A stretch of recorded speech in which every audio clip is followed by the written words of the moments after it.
नमस्कार साथियों, मैं आशा मेहरा न्यूज़ 5 भारत में आप सभी का स्वागत करती हूँ। पिछले दिनों आपने सुना और देखा भी है कि दिल्ली के बीजेपी सरकार के हाई कमांड के यहाँ से यूपी सीएम योगी आदित्यनाथ से मिलने के लिए मंत्री आए थे लखनऊ में मिलकर, और गवर्नर के मिलने के बाद वो चले गए। तुरंत इस मीटिंग के एक हफ्ते बाद ही सीएम योगी आदित्यनाथ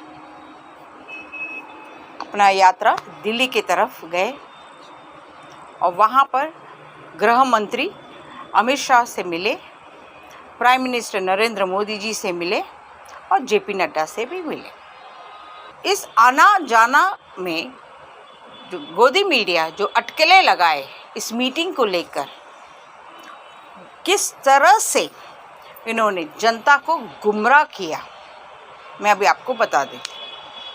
वो अटकलें ये लगाए कि हो सकता है मंत्रिमंडल में फेरबदल हो रहा है या कुछ विस्तार हो रहा है।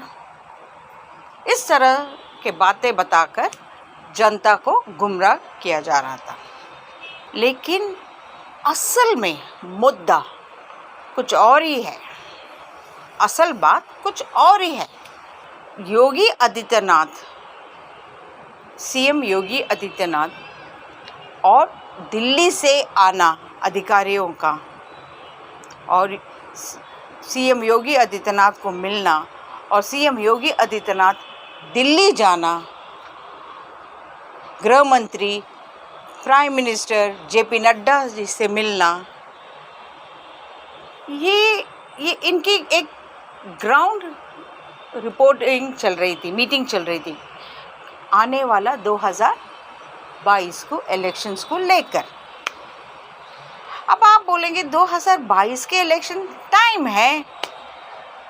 जी हाँ, सही बात कहा आपने, समय तो है, लेकिन बीजेपी के अंदर, बीजेपी के मंत्रिमंडल के अंदर एक डर का एक जो लहर घूम रहा है,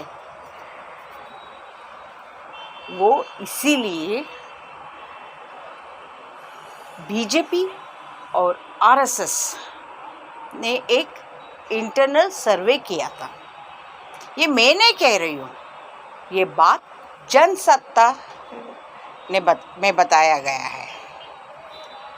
जनसत्ता की खबर है जो मैं आपको बता रही हूँ कि किस तरह से बीजेपी और आरएसएस ने एक इंटरनल सर्वे किया, और उस इंटरनल सर्वे करने के बाद ये जो डर का लहर इनके अंदर घूम रही है, वो डर क्या है मैं बताती हूँ।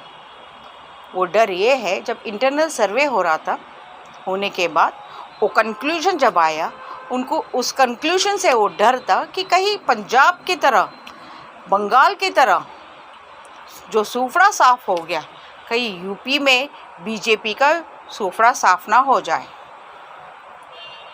वो डर था उनको।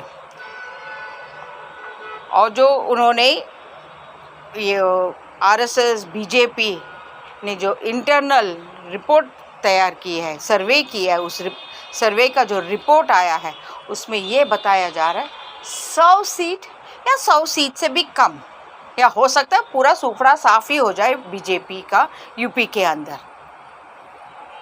ये डर, ये खौफ उनको खाए जा रही है, इसीलिए उतर गए मैदान में इलेक्शंस को लेकर, इलेक्शंस की तैयारी को लेकर, जबकि कोई पार्टी अभी तक मैदान में उतरे नहीं है इलेक्शंस को लेकर।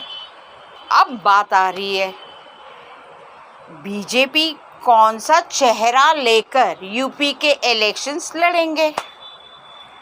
जैसे आप सब जानते हैं, यूपी के अंदर बहुत सारी समस्या है, बहुत सारे मुद्दे हैं जो अभी तक बीजेपी, उनका कोई हल नहीं निकला है, उनका कोई एक विस्तार रूप से बैठक हुई नहीं है ताकि कुछ उनको समाधान दिया जाए। या एक समाधान निकाला जाए कि क्या करें आगे। जो मुद्दे हैं वो मैं आपको बता देती हूँ। आप सब जानते होंगे क्या क्या मुद्दे को लेकर बीजेपी हमेशा लड़ते थे। यूपी के अंदर बहुत सारी समस्या मुद्दे जो उत्पन्न हुई है, जो बीजेपी सरकार ने उत्पन्न किया हुआ है, उन चंद मुद्दों को आपके सामने बताती हूँ मैं। सबसे पहला है जातिवादी को लेकर।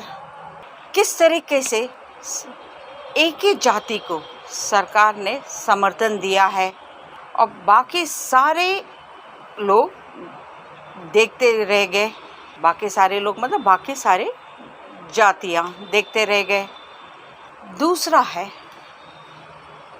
बेरोजगारी, जो यूपी के अंदर सबसे बड़ा इश्यू है आज के तारीख में। बेरोजगारी को लेकर कितना हल्ला हो रहा है आज के तारीख में यूपी के अंदर, ये सब जानते हैं। तीसरा मुद्दा महंगाई को लेकर। पेट्रोल के दाम बढ़ गए, दालों का दाम बढ़ गए, तेलों का दाम बढ़ गए। अब जब बेरोजगार इंसान है तो इन सब दामों को कैसे झेलेगा? यहाँ पर तो सरकार को देखना चाहिए ना, किस तरह से हल निकालेंगे, किस तरह से बेरोजगार को रोजगार देंगे। चौथा मुद्दा है कोरोना को लेकर। ये जो महामारी आई हुई है, इस महामारी को लेकर किस तरह से मिसमैनेजमेंट हुआ है। मिसमैनेजमेंट, अनदेखा, नज़रअंदाज,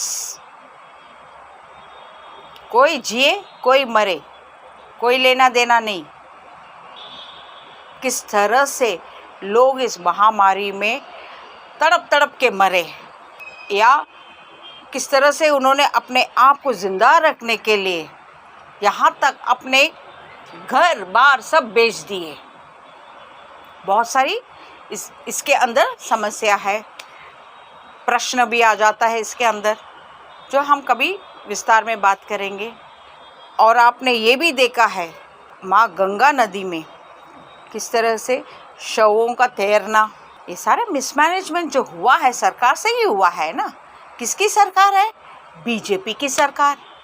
और जो इनके हाथ में जो ब्रह्मास्त्र था, जो हमेशा इस ब्रह्मास्त्र को यूज़ करके हर इलेक्शन जीतते थे, लेकिन वो ब्रह्मास्त्र भी हाथ से निकल गया। वो ब्रह्मास्त्र क्या है? राम मंदिर का इशू को लेकर हमेशा वो राम मंदिर को लेकर जीतते आए थे। 2014 से लेकर अब तक जीतते आ रहे थे। लेकिन आपने पिछले दिनों सुना है किस तरह से 2 करोड़ का ज़मीन जब बेचा गया, 2 करोड़ में, जब खरीदा गया 18 करोड़ में। बहुत बड़ा प्रश्न उठता है इसके अंदर। और इसका जवाब देने वाला कौन है? कौन देगा? सरकार को देना है। अब वो जनता ये सोच रही है कि किस तरह से बीजेपी सरकार अपना चेहरा यूपी में दिखाएंगे। इन सारे समस्याओं का हल अभी तक निकला नहीं है। और सबसे बड़ी बात,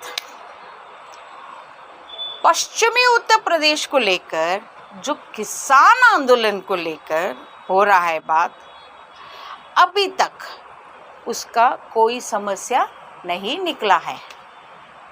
और आपने ये भी बात सुना है कि उन किसानों का कहना है कि हम बीजेपी को हमारे गांव के अंदर आने नहीं देंगे। तो वो तो उनको भूलना पड़ेगा उस सीट के बारे में। इन सारी मुद्दाओं का जवाब अभी तक जनता को मिली नहीं है, समाधान मिला नहीं है। लोग भूल जाते हैं कि देश का जो प्रधानमंत्री है, वो यूपी के इलेक्शन ही सेलेक्ट होता। सब जानते हैं देश का जो प्राइम मिनिस्टर है वो यूपी ही सेलेक्ट करती है। तो डर तो होना ही चाहिए ना। ये जो डर है, जो आज बीजेपी के अंदर है, ये तो होना ही चाहिए, क्योंकि बहुत सारे मुद्दों का सवाल का जवाब अभी तक जनता को मिला नहीं है। और बीजेपी का सूफड़ा साफ ना हो जाए यूपी के अंदर, सरकार को इस बात को लेकर गंभीरता से विचार करना पड़ेगा कि आगे यूपी का सीएम कौन बनेगा और देश का पीएम 2024 का इलेक्शन में देश का पीएम कौन बनेगा।